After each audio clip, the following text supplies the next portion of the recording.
வணக்கம். இது நம் கதைகள். தன் குடும்பத்தினருடன் பேச முடியாமல் தவிக்கும் ஒரு கணவன் தனது மனவேதனையை வாட்ஸ்அப் ஸ்டேட்டஸ் மூலம் வெளிப்படுத்தி ஆறுதல் அடைகிறான். இதுபோன்று யாரெல்லாம் அவர்களுடைய மனவேதனையை ஸ்டேட்டஸ் வைத்து ஆறுதல் படுத்திக் கொள்கிறீர்கள் என்பதை மறக்காமல் கமெண்ட் பண்ணுங்கள். நம்ம சேனல் பிடிச்சிருந்துன்னா லைக் பண்ணுங்கள், ஷேர் பண்ணுங்கள். வாங்க கதைக்குள்ளே போகலாம். மாறனுக்கும் மாயாவிற்கும் திருமணம் முடிந்து 3 ஆண்டுகள் ஆகிவிட்டன.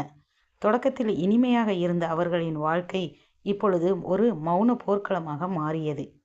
வீட்டின் சுவர்கள் அவர்களின் சிரிப்பை மறந்து தடித்த அமைதியை மட்டுமே சுமந்து நிற்கின்றன. மாலை வேளையில் அவர்கள் இருவரும் ஒரு அறையில் இருந்தாலும் இருவருக்கும் இடையே ஒரு நீண்ட மதில் சுவர் எழுப்பப்பட்டு இருந்தது. ஒரு நாள் இரவு ஒரு சிறிய விவாதம் பெரிய மோதலாக வெடித்தது. மாயா ஒரு கடுமையான கட்டளையை விதித்தார். உங்கள் பெற்றோர் மற்றும் சகோதரிகளுடன் நீங்கள் பேசக்கூடாது. அவர்களுடன் தொடர்பு கொண்டால் நம் உறவு நீடிக்காது என்று அவள் திட்டவட்டமாக கூறினாள். அவளுடைய கண்கள் கோபத்தில் சிவந்திருந்தன.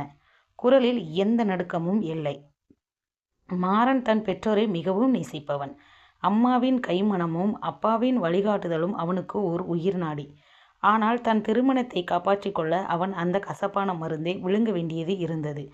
அவன் தன் அலைபேசியில் அவர்கள் எண்ணை தேடினான்.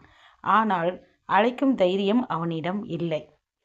அவனது சகோதரிகள் அவனுடன் அரட்டை அடிப்பதை வழக்கமாக கொண்டிருந்தார்கள். இப்பொழுது அவர்களின் குறுஞ்செய்திகளுக்கு பதில் சொல்ல முடியாமல் தவித்தான். மாயாவின் கண்காணிப்பு அவனது ஒவ்வொரு அசைவிலும் இருந்தது. அவளது மௌனமான அதிகாரம் அவனை ஒரு கைதியைப் போல உணர வைத்தது. வீட்டில் பேச்சு குறைந்து போனது. அத்தியாவசிய தேவைகளுக்கு மட்டுமே சொற்கள் பயன்படுத்தப்பட்டன. மாறனின் உள்ளம் ஒரு எரிமலையைப் போல கொதித்தது. ஆனால் வெளியே கக்க வழியில்லை. அந்த வீட்டுக்குள் அவன் ஒரு அந்நியனைப் போல உலாவினான். மாயாவின் கட்டளை அவனது இதயத்தை சுற்றியுள்ள ஒரு இரும்பு சங்கிலியாக மாறியது. ஒரு நள்ளிரவில் தாங்க முடியாத துயரம் அவனை அழுத்திய போது அவன் வாட்ஸ்அப் செயலியை திறந்தான். தன் உணர்வுகளை யாரிடமாவது சொல்ல வேண்டும் என்ற வேட்கை அவனுக்கு இருந்தது. நேரடியாக சொல்ல முடியாது. சொற்களை அவர் ஒரு அந்தி நேர புகைப்படத்தின் மேல் கவிதையாக எழுதத் தொடங்கினான். சில மௌனங்கள் மொழிகளை விட வலிமையானவை. சொந்தங்களை இழந்து நிற்பது வேரறுந்த மரத்தை போன்றது என்று அவன் தனது முதல் ஸ்டேட்டஸை பதிவிட்டான். அது அவன் உலகிற்கு விடுத்த ஒரு இரகசிய அபய குரல். மாயாவிற்கு தெரியாமல் அவன் தன் இதயத்தை திறந்து வைத்த இடம் அதுதான்.